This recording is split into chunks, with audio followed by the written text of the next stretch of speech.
The series begins with Yoo Si-jin and Seo Da-young, South Korean army officers, enjoying their vacation in a game store. Amid their playful use of game weapons, they suddenly hear a woman's distressing cry for help as a thief snatches something from her. Our heroes swiftly knock down the thief using rubber bullets, offer first aid, and summon an ambulance for him. During this incident, Yoo Si-jin realizes his mobile phone has been stolen. Soon, he recollects that the pickpocket took it, and as they transport the thief on a stretcher to the hospital, the phone accidentally drops from him. A nurse retrieves it and receives Yoo Si-jin's call. She guides him to the hospital's location before returning the phone to the thief. This is when the heroine, the stunning Dr. Kang Mo-yeon, makes her entrance.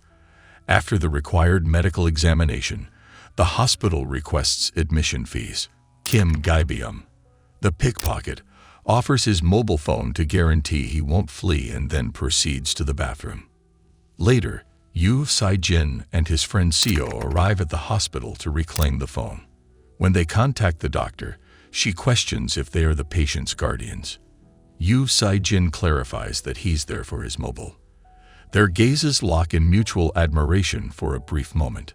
The doctor instructs the nurse to discharge the patient.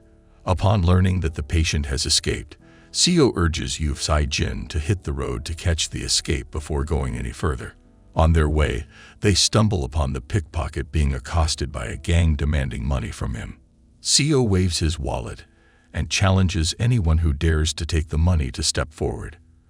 A gang member steps up, but Seo swiftly throws him to the ground. Meanwhile, Yoo Myung-ju, Seo's girlfriend at the hospital, inquires about his whereabouts but receives no satisfactory answer until he returns to the hospital with the injured patient once more. She approaches him directly and asks him to follow her.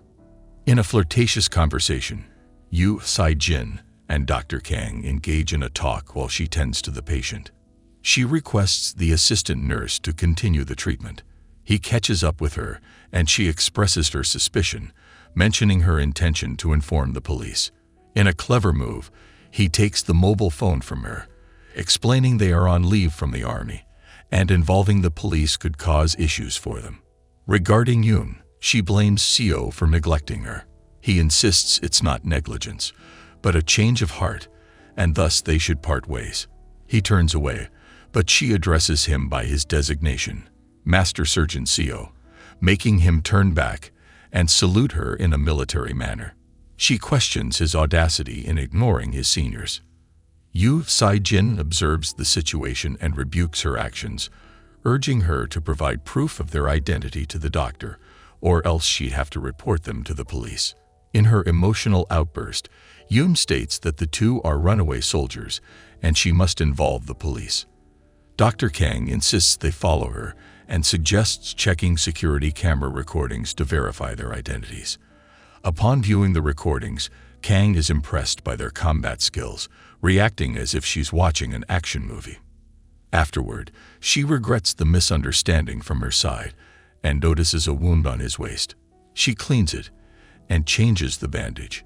He explains it's an old wound, but the stitches opened up during the fight today. Kang offers to change the bandage every 3 days. The following day, Seo and Yoo Si-jin visit to pay the hospital costs for their patient, Kim Gi-byum.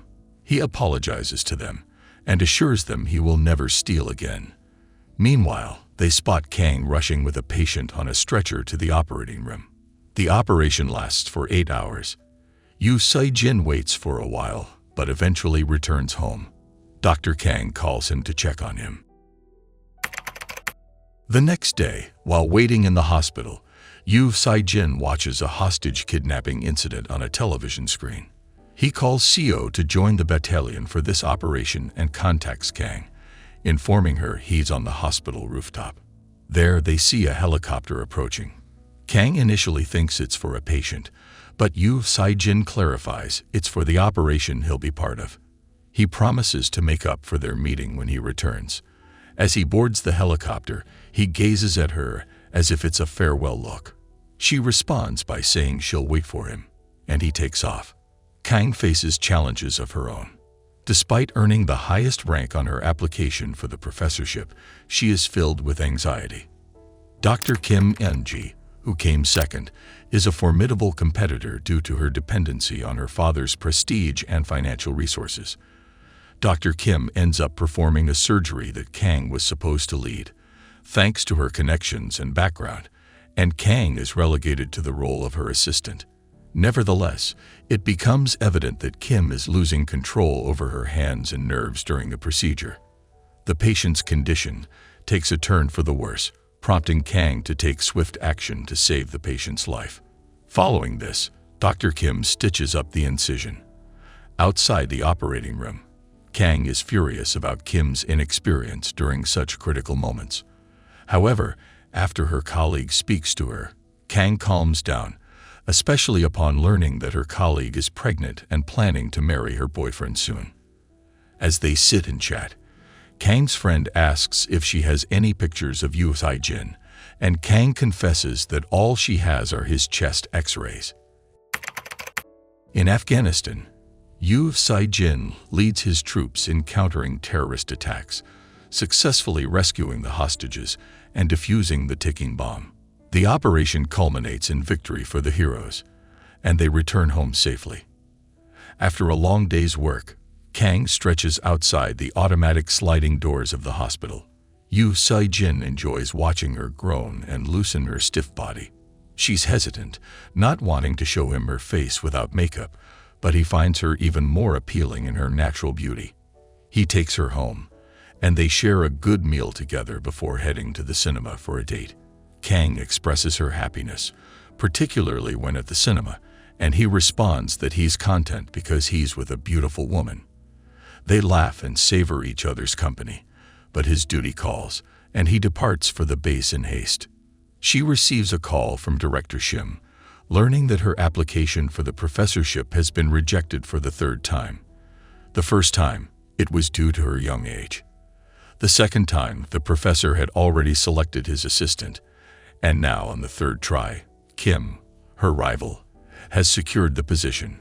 Kim enters the room, and under the director's orders, arrogantly instructs Kang to fill in for the live broadcast scheduled for the next day. A heated argument ensues, escalating to the point where they start pulling each other's hair, requiring the staff to intervene and separate them. Alone in the hospital's corridor, Kang, amidst her sobs, tries to memorize her part for the broadcast.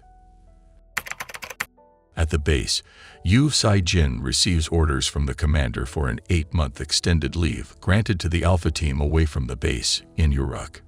Yoo Si-jin rushes to meet Kang upon learning that she's live on a broadcast. They finally meet at the end of the day, and Kang asks where he has been. Yoo Si-jin apologizes for his abrupt departure at the cinema, but emphasizes his duty. She points out that she saves people's lives, while he takes others' lives to save lives, leading them to a profound realization that their paths diverge. Their spring comes to an end before it fully blossoms. At the Taebak division in Uruk, Yoo Si-jin and Seo undergo training with the team after their 8-month extended leave. They discover a Russian active explosive object buried in the ground. The bomb-diffusing expert suggests seeking assistance from the U.S. Army, but Yoo Si-jin insists on handling it as an internal matter. At the Uruk Division headquarters, both Yoo Si-jin and Seo are summoned before their commander, who questions why they acted without his permission. Yoo Si-jin deflects blame onto Seo, claiming that he didn't stop him. Consequently, they both face disciplinary measures involving physical labor. Kang thrives with the mic instead of the scalpel, achieving success as the face of the Kang Check program and a professor in the hospital's VIP ward. Kim becomes envious of her success, arguing that a real doctor should be in the operating room rather than in the makeup room. Kang, focused on her new life, dismisses Kim's comments as mere nonsense. On Yoo Si-jin's side, he teaches Kim Jae-byum, the former pickpocket, how to dig in the land.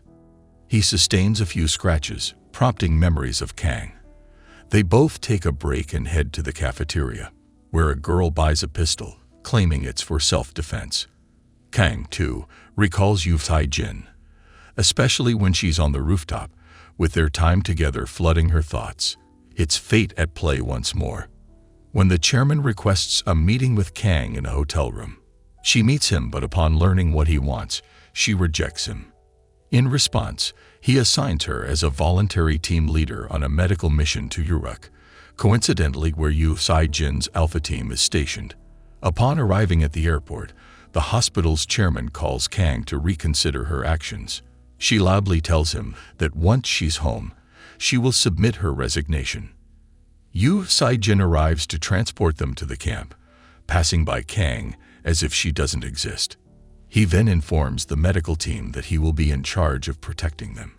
Upon reaching the camp, they receive a warm welcome with chants and fresh flower lilies. Yu Sai-jin's actions leave Kang uncertain whether he noticed her or was pretending otherwise. Meanwhile, Yoon, who loves Seo, is deployed to the camp as per her application. She confronts her father, insisting that he either approves her application or loses her as a first lieutenant and as his daughter.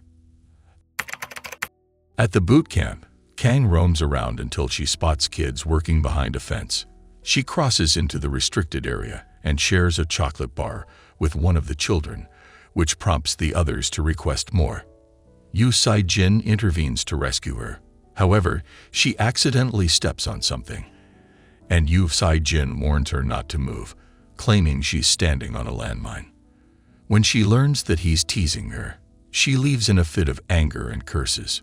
Realizing his joke went awry, he apologizes to her, which she accepts, but she firmly expresses her desire for no more such silly jokes. The next day, Kang and her colleagues at the camp prepare to receive injured or ill soldiers. Kang wishes to draw their blood and asks Yu Sai-jin to be the first volunteer. Suddenly, they hear a noise from outside and decide to investigate, which leads them to an overturned vehicle. Upon reaching the car's location, they discover a UN cargo truck. In their search for survivors, a UN relief worker emerges alive and attempts to shoot them. Yu Sai-jin quickly subdues him. To their shock, the back of the truck is filled with weapons, and both the truck and the man's ID are revealed to be fake. They promptly report the case to the local authorities. Kang inquires about the troops' Wi-Fi password. Seo explains that they are not allowed to disclose it to the general public due to regulations. However, he suggests that she can ride with Yu Sai-jin, whose route passes by the cafeteria, where she can get a better internet connection. They embark on a car ride and pass by a beautiful island. Instead of going to the cafeteria, they reach a workshop with stronger Wi-Fi service. Yu Sai-jin suggests she stay there until he returns. After reporting to his commander, Yu Sai-jin learns about the UN case involving arms smugglers. He doesn't want the Korean troops to become embroiled in such matters, so he orders Yu Sai-jin to keep a low-key profile regarding this issue. Yoon's father has a peaceful conversation with Seo, expressing his desire for Seo to take care of his daughter, given their romantic involvement. He subtly hints that this should be considered more than a suggestion, and, if necessary, an order. Upon returning to the camp, Seo finds a letter from Yoon, indicating her upcoming visit. On their way back, Kang asks how Yoon and Seo started dating. Seo explains that during a joint march, she was the first lieutenant, and he was a staff sergeant. As they faced various challenges together, their connection grew. During their journey back, they decide to take a motorboat sea trip and visit an island. Yu Sai-jin describes it as an enchanted island, saying that taking a pebble from the beach ensures you'll return.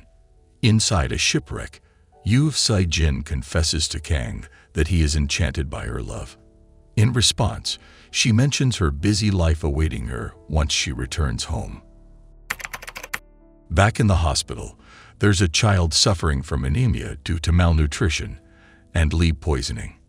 Yu Sai-jin helps diagnose the child's condition, indicating that Kang is just a TV doctor. However, the action picks up as the Korean troops prepare to receive a VIP Arab figure who is ill and has been transferred to Dr. Kang's camp. When Kang reads the VIP's medical report, she discovers that personal information in the chart has been redacted. The head of the mission provides a diabetes solution, but when she injects the VIP with it, his condition worsens and his stomach swells.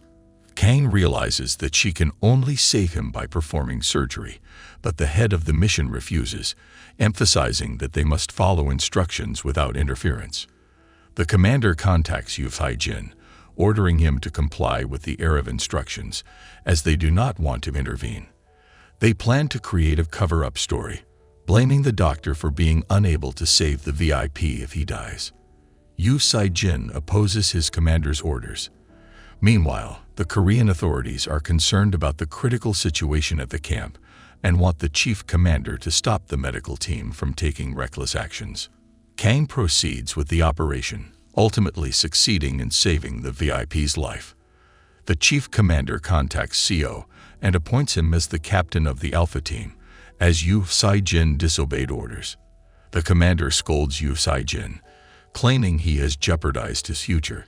He responds that he doesn't care about the consequences, as they have saved a life. The VIP patient regains consciousness, and when they leave the camp in a helicopter, the head assistant looks at the doctor with gratitude for saving the VIP Arab leader's life. Out of loyalty to his captain, CO refuses to assume Yu Sai-jin's position and heads home. Before departing, he finally reveals his feelings to Yoon. In gratitude for saving the VIP's life, the president extends an invitation to both Yu Sai-jin and Kang. They visit him and receive special treatment and a generous reward, including a card granting them access to whatever they desire. On their way back to the camp, they enjoy an alfresco meal. However, when they reach Uruk's HQ, Yu Sai-jin faces a disciplinary hearing. The chief commander's punishment includes forfeiting the promotion exam and a 3-month salary reduction. Kang intervenes and confronts the commander, asserting that it's not Yu Sai-jin's fault. He pulls her away from the commander and explains that his actions were for the sake of Korea, not for her. She tells him she acted out of love for him, but after today, she intends to stay away from him. To mend their relationship, Yu Sai-jin invites Kang for a delicious meal in the cafeteria.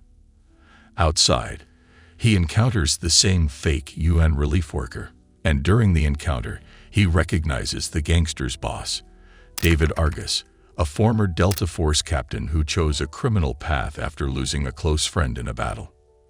Kang learns from Daniel what Yu Sai-jin's real occupation is.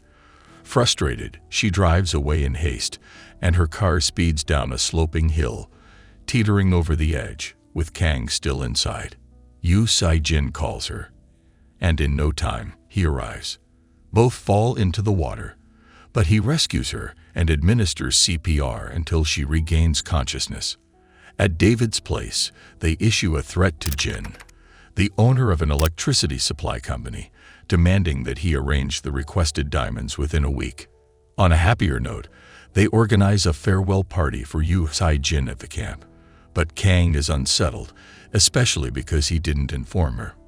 When they finally meet, he expresses his love for her, but she responds that he is a good man always surrounded by danger. The new day dawns, and Kang inquires about Yu Sai-jin's whereabouts. Kim Gaibium informs her that he is likely on his way back to Korea. In Korea, Yu Sai-jin is celebrating his father's retirement as an army officer and reunites with his friend Seo. They share drinks and laughter, reflecting on the irony of their situation. Their significant others are at the camp, while they enjoy their time back home. Back at the camp, the medical team bids farewell as their mission comes to a close. The first group, including Kang, boards a helicopter to leave. However, while in the air, an earthquake strikes the city, causing widespread destruction and casualties. Witnessing the devastation, Kang makes the crucial decision that the medical team must return to provide aid. On the other hand, Yu Sai-jin and Seo voluntarily decide to fly back to the camp to assist with rescue efforts for the earthquake victims. The medical team works tirelessly to save as many lives as possible, while soldiers descend from helicopters to join the effort. Yu Sai-jin seizes the opportunity to apologize to Kang for leaving without saying goodbye, and Seo does the same when reuniting with Yoon. At a power station, two men are trapped under rubble, with one pinned beneath a large stone and the other impaled by an iron object. Using their equipment to detect signs of life, they manage to rescue several individuals. However, the two injured men require Kang's expertise. She faces a heart-wrenching decision. To save one life means the other will die, as freeing one will cause debris to fall on the other. Ultimately, she chooses to save the man with the iron in his chest. Yu Sai-jin offers a silent prayer for the man who perished under the rock. Back at the hospital, they work relentlessly to save the surviving man's life. After a lengthy operation, they succeed in rescuing him. The soldiers get rewarded for their bravery and selfless acts for the sake of saving people. An emotional fit gets into Kang's nerves because of the dead people who they couldn't help. Yu Sai-jin calms her down and gives her a shoulder to cry on. In spite of the danger of the armed smugglers, Jin faces a severe beating until he finally succumbs, on the edge of death, in exchange for information about the diamonds. Meanwhile, Seo and Yu Sai-jin are still attempting to rescue another man trapped beneath the rubble. To do so, they require heavy machinery. Seo leaves to fetch it, but as he is with Yoon, they feel the ground trembling once more.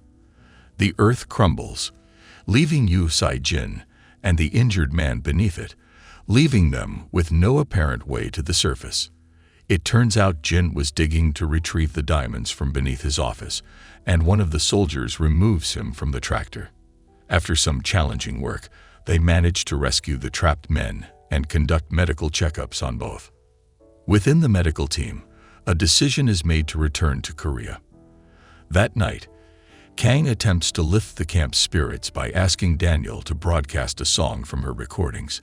However, instead of the intended song, he plays an audio recording she made while near death in the car accident, in which she confesses her love for Yu Sai-jin. Upon hearing this, Yu Sai-jin rushes to Daniel. Kang tries to stop the recording, but it's too late. Her heartfelt confession is now known to all. With her pride gone, she is fully immersed in her feelings for him. One day, while in his car, they get into an accident. Miraculously, they escape the car, only to discover they are in a landmine field.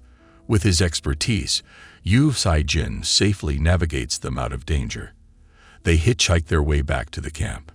In the pickup trunk, Kang tells Yu Sai-jin that she wants to stay close to him, that she can't leave him, and their love for each other is declared. Jin hands the bag of diamonds to David, pleading for his life.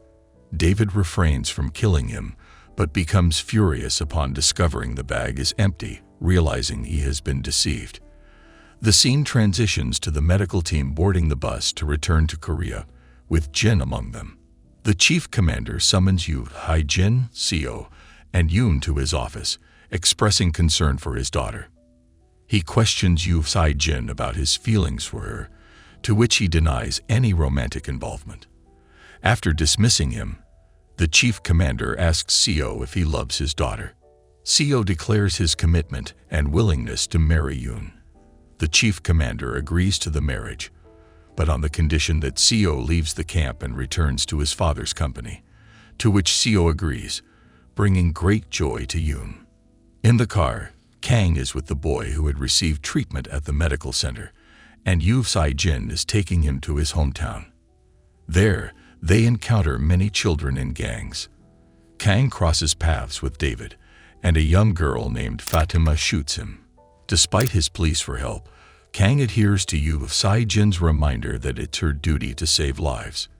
David manages to escape before the authorities apprehend him, and he threatens Fatima that he will not hesitate to kill her if they meet again. In her room, Kang offers Fatima food and water, but the girl expresses anger at how they allowed such a cold-blooded criminal to escape. So, Seo and Yoon are on a mission to save the rest of the children from the clutches of David, but they do not find a single child there. When Yu Sai-jin informs the chief commander, he advises against interfering with the gang's affairs and to stay clear of outsiders' troubles. Yu Sai-jin complies with the orders and instructs Seo not to get involved. At the medical base, the doctors notice that a considerable amount of their medical supplies has gone missing. Kang suspects that Fatima is the thief because she cannot find her in the camp. Fatima agrees to provide the stolen medicines in exchange for help in escaping. And Yu Sai-jin encounters a woman who has a connection with the medicine smuggler and requests her to reveal their location. She complies, leading them to the same UN imposter. Suddenly, they hear Fatima's distress call from inside. Through tactical maneuvering and taking the gang members by surprise, Yu Sai-jin engages in a fight. Meanwhile, Kang arrives at the scene in her car, rescuing Fatima and Yu Sai-jin. However, the car breaks down. Yu Sai-jin contacts his friend Seo to save them. Jin's greed leads him to swallow the diamonds, and at the airport, he disguises himself in Arab attire, but the authorities arrest him. After learning of his capture, David endeavors to retrieve Jin to find the precious diamonds hidden within him. But a brave soldier, Yu Sai-jin, storms in and rescues Jin, leaving the gangster alive. Jin is taken to the hospital, where Kang and Yoon proceed with the operation to extract the diamonds from him. However, once they open him up, his blood splatters onto their faces, and they discover that his body carries a contagious virus. They urgently ask the rest of the medical team to leave the room. Yu Sai-jin and Seo become aware of the situation in the operating room and rush to the medical center, only to find Kang and Yoon quarantined. Yoon assures them that they won't die and that they are awaiting the lab results, which eventually confirm the presence of the virus. Yoon remains in quarantine until she is cured or the virus is contained. At the camp, David demands his diamonds in exchange for the virus vaccines. Simultaneously, the doctor discovers an effective treatment for the virus and shows his research findings to Kang, who validates their accuracy, and they request Daniel to retrieve the vaccines. In quarantine, Yoon calls her father, pleading with him to allow Seo to continue with the work he loves. He agrees, and Yoon faints on the ground. Meanwhile, Kang waits for Daniel, but he calls to inform her that the vehicle carrying the vaccines has been stolen. Kang stresses that if the vaccine doesn't arrive within an hour, Yoon's life will be in jeopardy. David contacts Yu Hai-jin, reminding him of their deal, the diamonds in exchange for the vaccines. However, Seo intervenes, knocking the gangs to the ground. In the camp, Fatima is arrested on charges of smuggling medicines, and Kang is unable to help her. Thankfully, Yoon is saved at the last moment. In a touching moment, Seo takes her hand in both of his hands, waiting for her fever to subside. In the morning, Yu Sai-jin inquires about Kang's whereabouts, and one of the men informs him that she has gone after Fatima. He becomes deeply concerned to see Fatima in handcuffs on the road. As he approaches her, someone shoots her in the legs, revealing the sinister face of David, the troublemaker. David tells Yu Sai-jin that he can have his girlfriend back if he helps him smuggle weapons. Yu Sai-jin speaks to Kang on a phone call, assuring her that he will rescue her. However, David interrupts the call, demanding Yu Sai-jin's response. The chief commander refuses to approve the operation, fearing any confrontation with David could jeopardize their base and go against U.S. orders. Yu Sai-jin is frustrated, but he soon receives a call from the chief commander, granting him an unofficial green light to proceed for the next 3 hours. Yu Sai-jin continues to prepare for his solo operation, taking advantage of the Arab VIP president's card to secure a plane for his mission. Meanwhile, Seo becomes increasingly concerned about the absence of his captain. Realizing that something is wrong, he checks on Yoon, and fully understanding the situation, assembles a group of strong men from the camp under his unofficial command to join the rescue operation. Yu Saijin storms into the location and rescues the captive children, taking down all the gang members. However, one of the gangsters holds a gun to a child's head. Seo arrives at the right moment and eliminates the threat. Meanwhile, David manages to escape with Kang, following his deal with Yu Saijin to open the roads for him. As they approach a critical moment, Seo communicates with Yu Saijin through a mini microphone device, stating that he has a clear shot at David. Yu Saijin, however, signals that Kang is in danger, with a ticking bomb strapped to her waist and the remote control in David's hands. In this crucial moment, David puts his hand on Kang's shoulder, which irritates Yu Saijin. David burns all his cards at once when he says by mistake that the green wire leading to the explosive bomb is fastened above her right shoulder.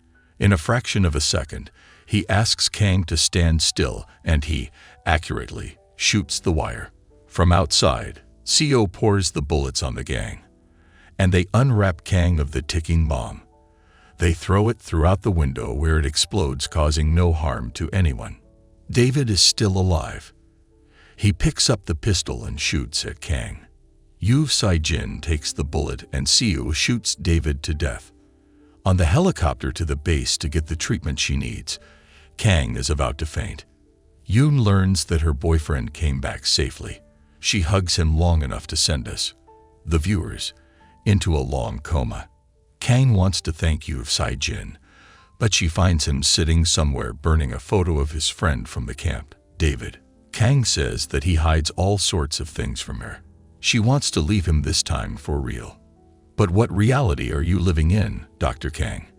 Yu Saijin is clean now, and all is into life. He invites her over for a coffee date, which she accepts.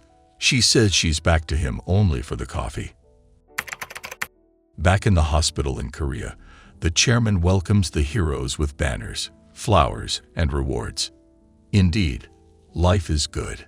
Kan with Yu Saijin, camping under the stars, walking on the beaches, fishing and taking photos and selfies, and she never forgets the pebble from that enchanted island. She brings it back to the shipwreck, where she sits stargazing in the sky next to the love of her life. And the clapperboard claps at unity and love as the outcome of the beginning of their lives together.